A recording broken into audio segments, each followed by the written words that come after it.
Hey divas, we're in a different location this week. If you haven't noticed, I am not in the studio. I'm actually on vacation.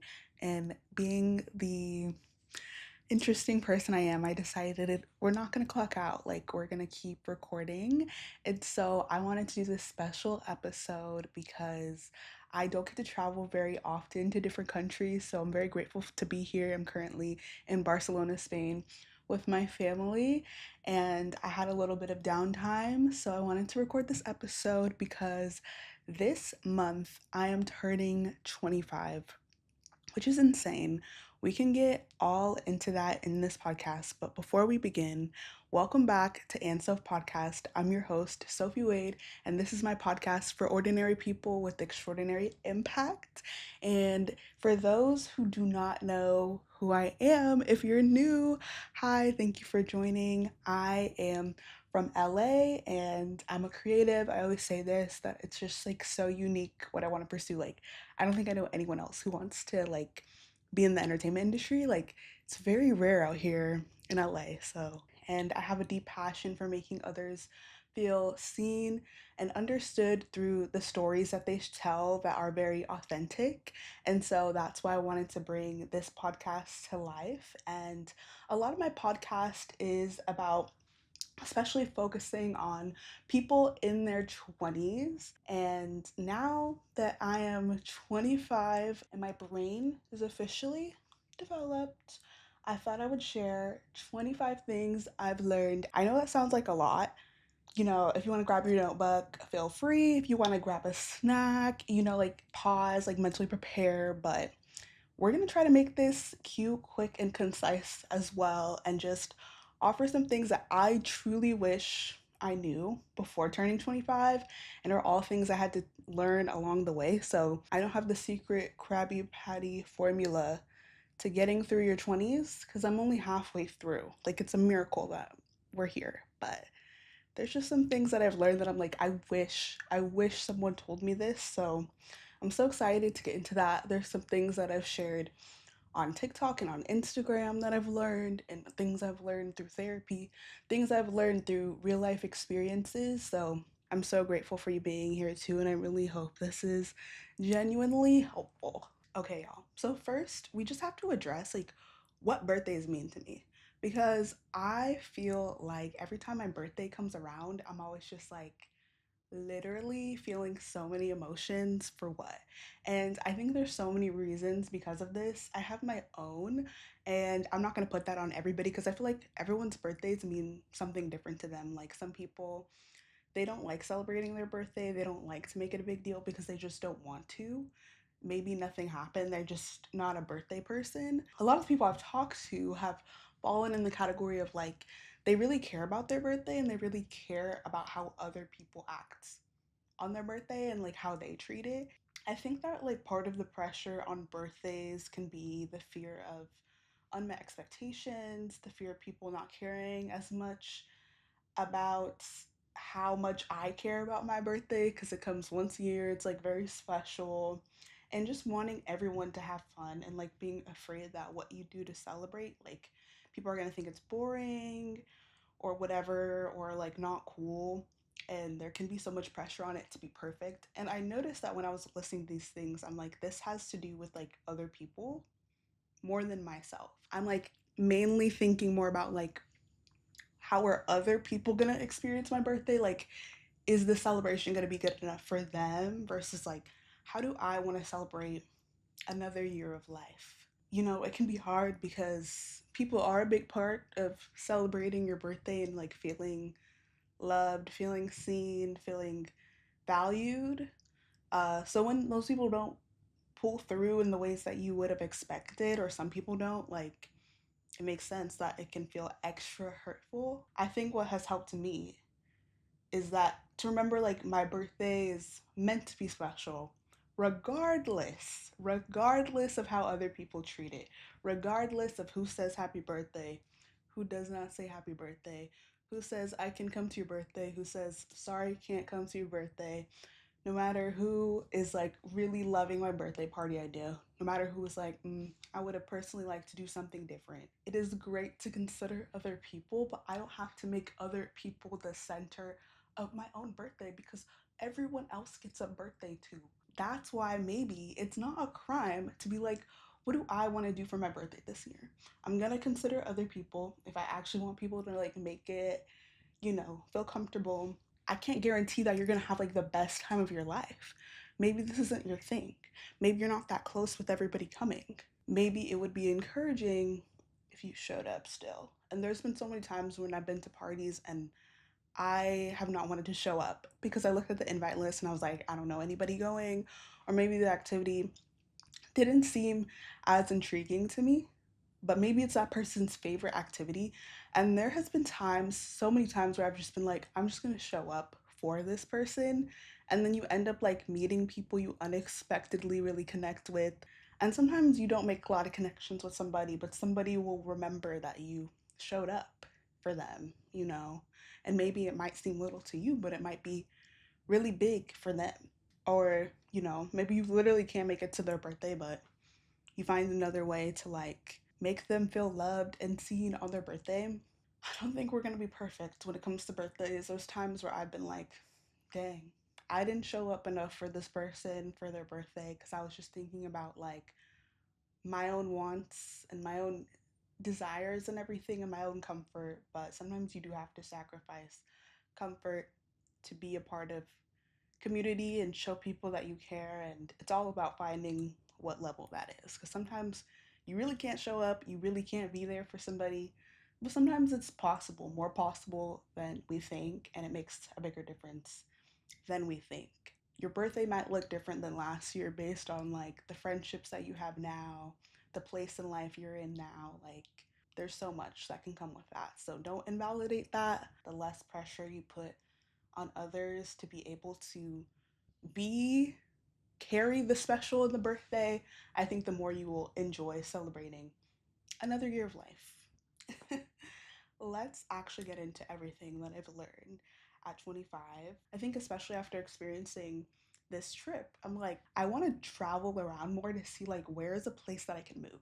I feel in my spirit that I'm like supposed to move. I think this definitely motivated me to find somewhere that's like my place that can feel like a new home, because I haven't felt that yet, except with France. That is a big move. From Los Angeles to France, huge. But it's not impossible. We'll see, y'all. I'm like ready to risk everything and leave. So, getting started with 25 things I learned before 25. 20 was an interesting year. I was going through like a lot of grief, and it was definitely my era where I was like, I'm just gonna change a lot of things. I got a bunch of tattoos. If you're on the video version, you can see I have a little bit. I love tattoos, they're so fun. But I can say now that I've like matured and gotten older that a lot of these are like a result of the grief I was going through and like how I was coping. Still love them though, but definitely like notice that I have not gotten as many tattoos since that all went down. And I'm like, oh, I got tattoos.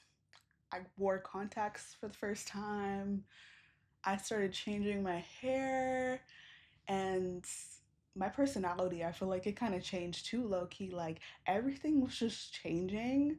And so that was what this year was like for me. And one thing that did change was friendships as well. And I learned that you can't communicate what you don't communicate in friendships that no longer serve the version of you that you've evolved into. So that person's never going to know how you're feeling if you never say it. They can't read your mind. I wasn't the best communicator when I was 20, and I would often let things pile up until I just couldn't take it anymore. And I was like, I have to say something, which I learned wasn't healthy. Bringing up things in the moment can also give you clarity on like whether this is a friendship that should continue, and maybe it'll be awkward. Like, for me, awkward tension is the scariest thing ever, but you will get through the awkward tension. It's worth it to sit in that rather than sitting in your resentment and keeping track of all the things that this person is doing to bother you. Definitely don't forget that in your 20s. Number two, start a list of friends that you want to be more intentional with. And if there's certain things that you're like been wanting to do, like activities, like I've learned that like inviting your friends or people that you want to be friends into those activities is fun. Maybe they are not going to be interested in the same things as you, but as you have a conversation with them, you can get to know what they like and you might find something in common.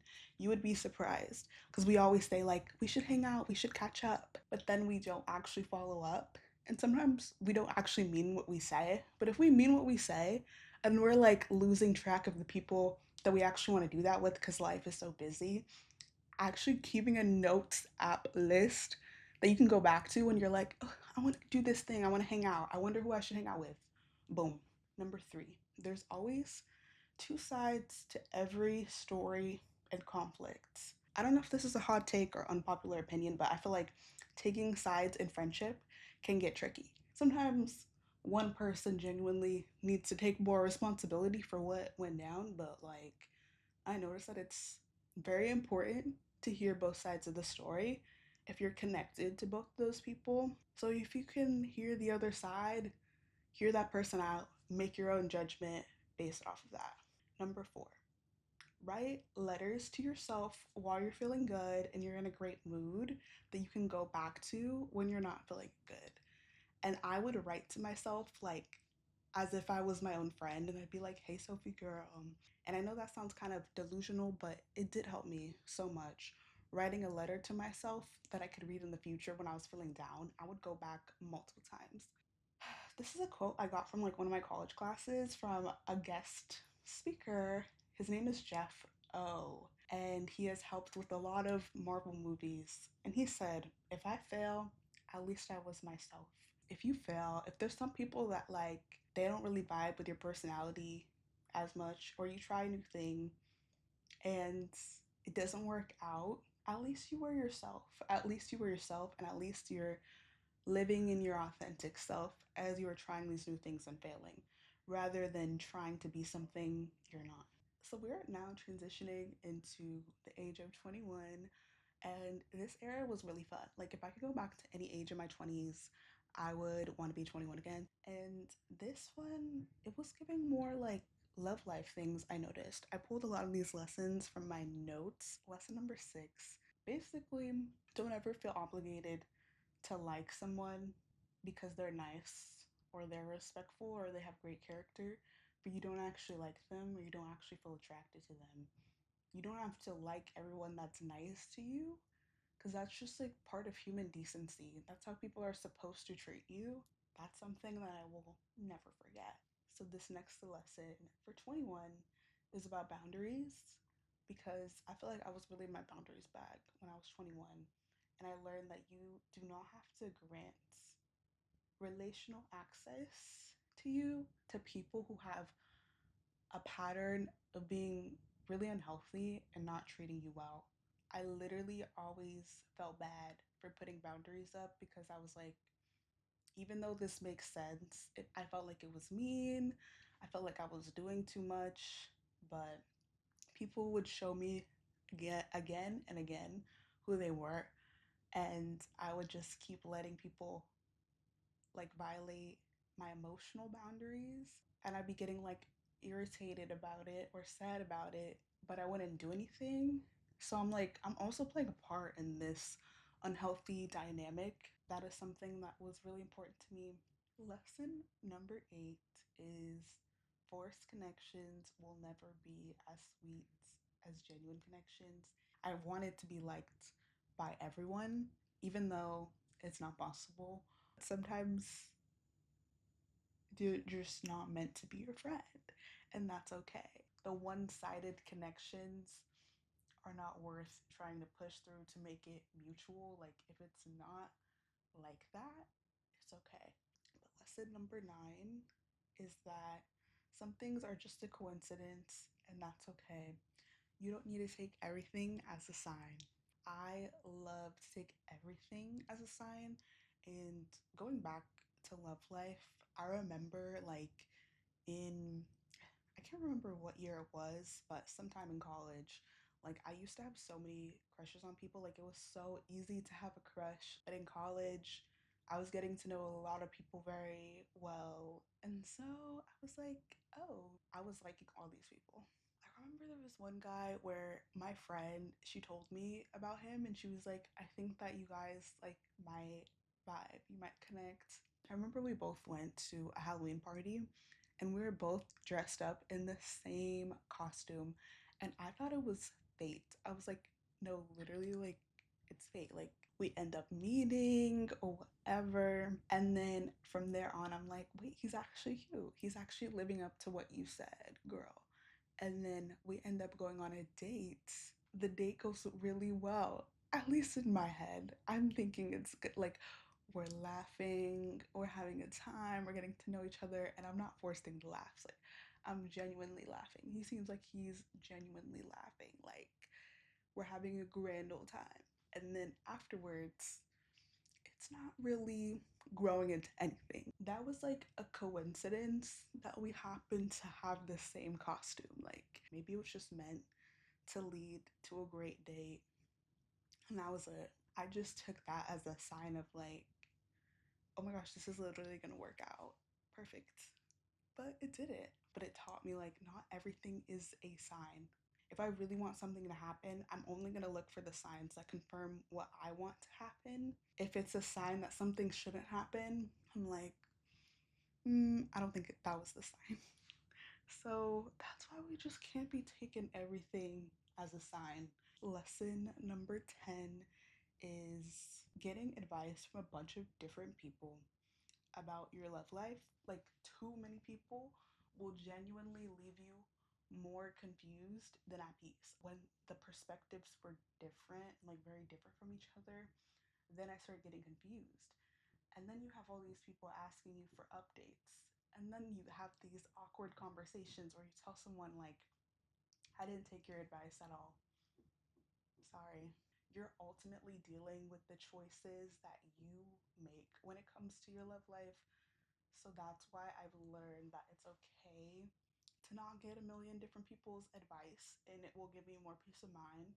I try to go to God first, then I go to like a different tier of people that I trust and people that are in places I want to be. I think that's really important and is something that saved me so many headaches and it makes it feel more special actually when you don't tell everybody and their mama about something, but definitely it is needed to let people in. Like, I'm not saying like don't tell anybody. You do need other people's perspectives. Just be wise about the amount of people that you choose to share this part of your life with and your heart with. We're moving into 22. I feel like 22, it was a cute era. I was a first gen college graduate. I didn't think I'd be able to finish, but I didn't. So I surprised myself with that. But finding a job became part of my personality trait after I left because it was a lot harder than I thought to get a job, even though I had a degree, I had internship experience, I had job experience. At the time, it meant so much if you were going to CSUN versus if you were going to UCLA. Like, it just, to me, it felt so much cooler to be like, I'm going to UCLA, I'm going to USC. I remember that was such a big deal to me. And then as soon as I learned that I had way less student debt, I didn't feel so embarrassed anymore. I was like, actually, this was a very smart decision. We all made our decisions the best we could when we were 18. That's a lot of pressure to choose the right thing. We all did the best we could with the information we had, and I chose CSUN, and I had a great experience there. I had so much fun, and I luckily chose a school that wasn't super expensive, which I'm very grateful for. I had a lot of grants and stuff like that, so definitely grateful. And I remember I got an internship right after that at this production company, and it was a production company owned by this really big actress. And when I got there, I was not expecting to actually get it, but I literally learned like the people that were in my internship cohort, like They were from like these huge schools like Brown, USC, UCLA, Chapman, and we like all ended up in the same internship. Like, hello, don't let these things that you think are going to limit you from still experiencing opportunities make you feel like you can't like experience the same things as someone else. Okay, lesson number 12 is invest in experiences over materialistic things or impulsive spending. In school, I was so obsessed with being on top of trends, and it's fun. Like, there's some stuff that's like genuinely really cute that I really wanted to have for myself, and I wanted to be a part of it. But some stuff I didn't even like, and that starts to add up. Lesson number 13 is to not let the little disappointments in life harden your big heart, because there will always be another door that opens once another door closes. It's just a matter of when. It's just a matter of when was a sentence that like really shifted my mindset and stuck with me, because I always used to think that these little disappointments that would happen in my life meant that something was now like impossible and that my situation was hopeless because a door closed. But sometimes you don't know exactly when that door is going to open, and sometimes it really just is a matter of when. Lesson number 14 is that God's path for you is not mundane, confusing, disappointing, or boring. He will breathe life back into the dreams that need to be resurrected. And I think there's a lot of like mundane, confusing, disappointing, or boring parts of life. Those are just parts. Those are not your entire life. And I think there's a lot of dreams at the time where I was like, this dream is dead. Like, I don't even care about this anymore. Even though I did. I did care, but I was scared to keep caring because I didn't want to keep getting disappointed. There were so many moments that I genuinely could not see that were exciting, that were brought me a lot of clarity, that were above the expectations that I thought. And it reminded me like God's path for me is not boring and awful and disappointing. You just never know how your story will go, and you never know how people that really need to hear your advice and hear what you've gone through and hear like the real tea of how it is to go through certain things. Like, someone probably needs to hear what you're going through, and it'll help and inspire them too. This is lesson number 15. It is that sometimes doing the right thing feels sad, but that doesn't make it wrong, and growth requires sitting through discomfort even though it was the right thing to do. Sometimes we can feel sad that we had to make that decision, or feel sad that that was the best option if it doesn't feel like it was the best option to us. Like, we wish things could have gone differently. Just because you're feeling sad about some decision that was good and important for you to make, it doesn't make it wrong. It just means that you're human and you're feeling the weight of what just happened in this transition, and there will be a time of discomfort, but eventually it won't feel so heavy. Now we're gonna move into the era of 23. 23 for me just sounded way more serious than 22. And I remember I would start to feel hopeless again about certain things. And I remember I really struggled a lot with depression, and it has kind of come in waves since then. And it's something I'm still learning to manage. One song that literally was my theme song in my 20s, it's called Good Days. And I had to remind myself there's still good days left in my life. The words good days, I think, in general, whether they are associated with SZA or not, like, just remind me like there are still good days left to experience. And I think music is definitely something that helped me get through my 20s, of like listening to different songs, that the lyrics, they just like having like a song that you always go back to, that is kind of like your safe place to remind you of hope, is so good to have. If you see me with a good days tattoo, that's why. I think this is lesson number 16.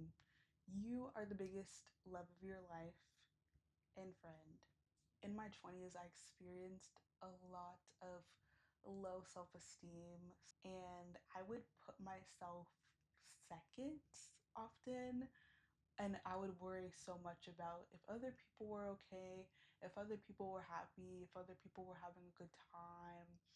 And I would not really check in as much with myself. You spend most time with yourself. I go through waves of like loving myself and not loving myself, but I think when that clicked for me, that reminded me of like how I want to feel fully whole. Having that mindset reminded me of like how important it is to take care of myself. So this specific lesson for lesson number 17, this is for those specifically who have never been in a relationship before.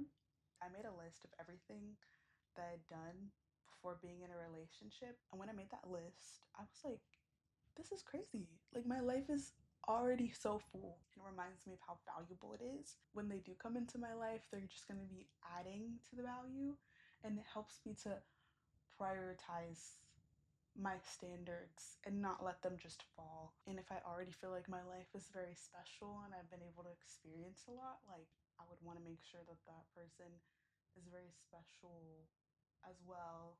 Lesson 19, you're not married to your college major or this passion that you had as a kid, even if you put so much time and years into it. I think that's one of the hardest lessons I learned before 25, and it's something I'm still learning because starting over kind of takes a toll. It's kind of a lot.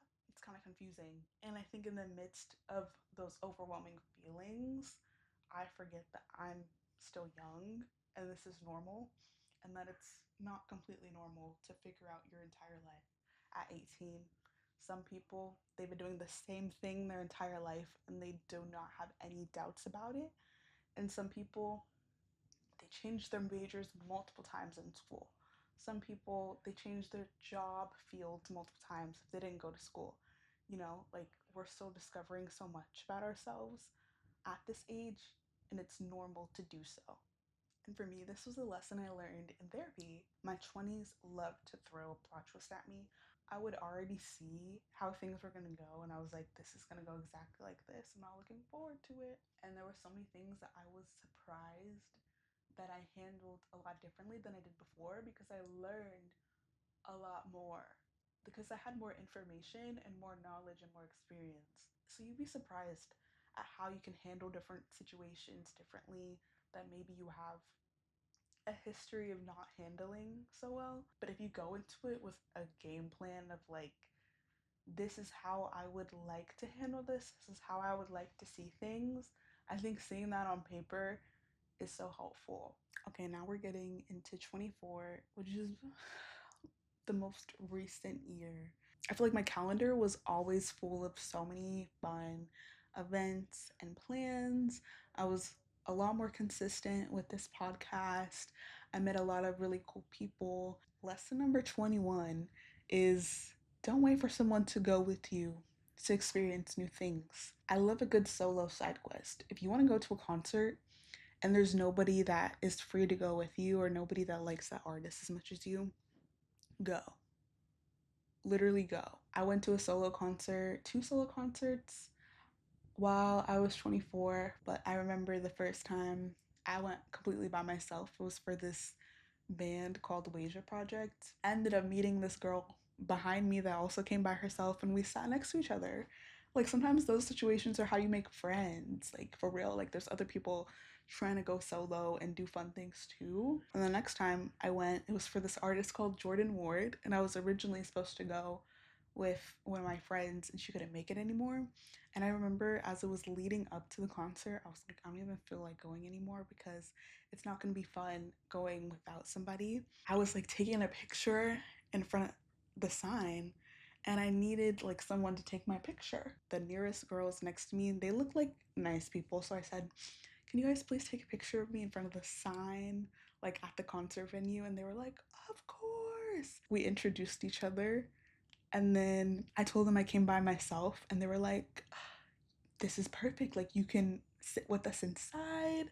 If I just like am always relying on other people to have fun and try new things, I might end up missing out on some of my favorite life moments in my 20s. Lesson number 22 is don't wait for the feeling of motivation to pass before trying those new things. Other feelings can fill in that space of fear, laziness, doubt, insecurity.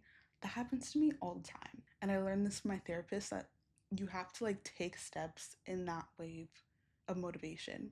Lesson number 23 is something I also learned in therapy. It's to show up in conversations with strength and confidence and not shame and embarrassment when it comes to sharing your life updates. I really appreciate when people are like, we should catch up. Even if we have not talked in like 7 years, please hit me up because I love a good coffee catch up. For me, when I catch up with people, sometimes it can feel like your updates can feel like small or unimportant when you're comparing it to somebody else.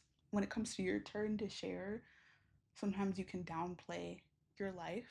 I can end up coming into the conversations with like embarrassment or shame because I'm like, I don't want to admit to you that I'm struggling in this, or I don't want to admit to you that this isn't happening or anymore, this didn't work out. But I learned in therapy that it's important to show up in those conversations with strength and confidence and to see how much differently that goes. Lesson number 24.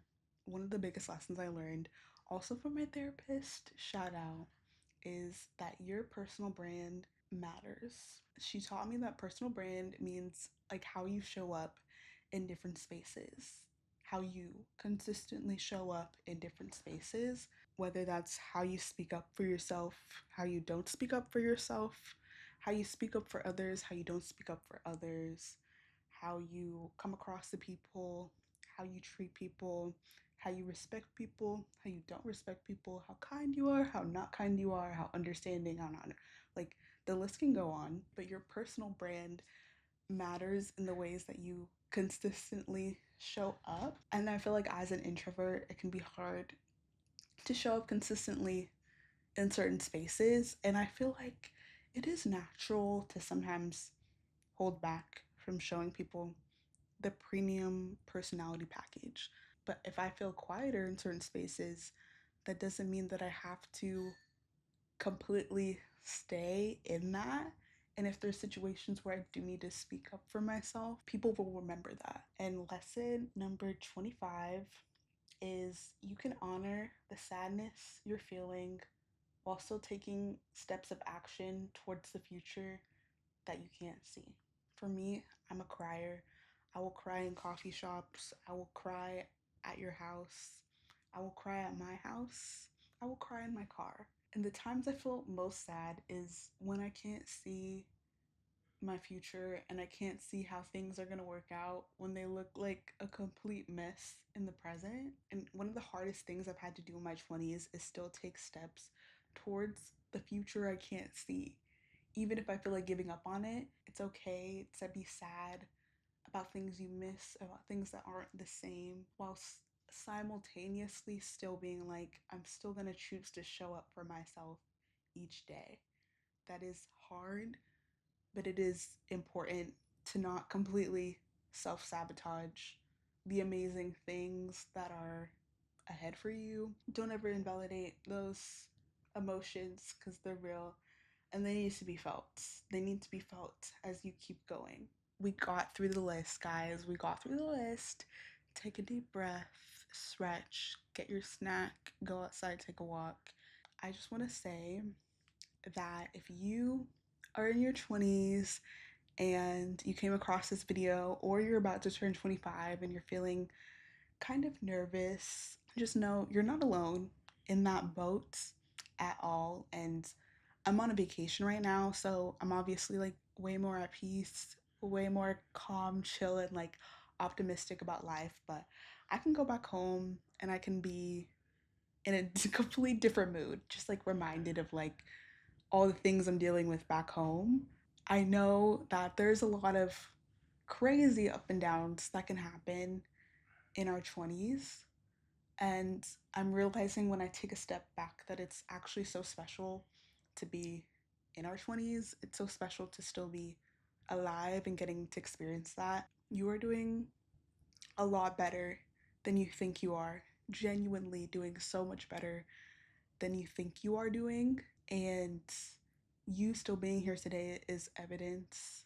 God is a huge reason why I'm still here and I'm still doing my best each day to show up for myself. So I think it's very important to lean on God as well, to see the ways that God pleasantly surprises you with what can happen in your life and reminds you that you are still loved no matter what and no matter where you are in your faith too. Okay, y'all, we've reached the end of the podcast. Thank you so much for listening. I'm so grateful for you guys, and thank you for withstanding every time I move locations or every time I need a little break or just anything. I'm just very grateful for you guys and appreciate you so much. And I genuinely hope part of this was helpful.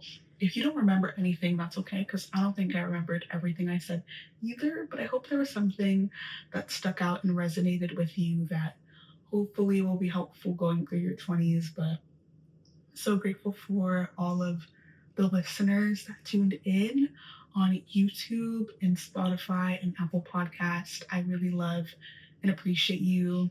I always read every single comment. I always read every single DM. And I'm very grateful for the people that express that the podcast meant something to them and just any kind words. It makes more of a difference than you know. And it also inspires me to keep going with this podcast with the future that I cannot see yet. And if you'd like to join me on Instagram, you can follow me at andsoph, and there you'll find some of these little life lessons sprinkled in to the feed. I like to share what I'm going through and learning in like real time, which is fun, you know. Gotta keep it real ominous and vague, but I do be sharing with y'all. And you can also follow me on TikTok at andsoph. But that's all, y'all. I'm so excited to be 25, and I will catch you guys in the next episode. They come out every other Friday, so make sure you stay tuned or listen to the last podcast if you want to catch up a little bit. But I'll see you guys in the next episode. Bye. I literally have never talked so much in my life.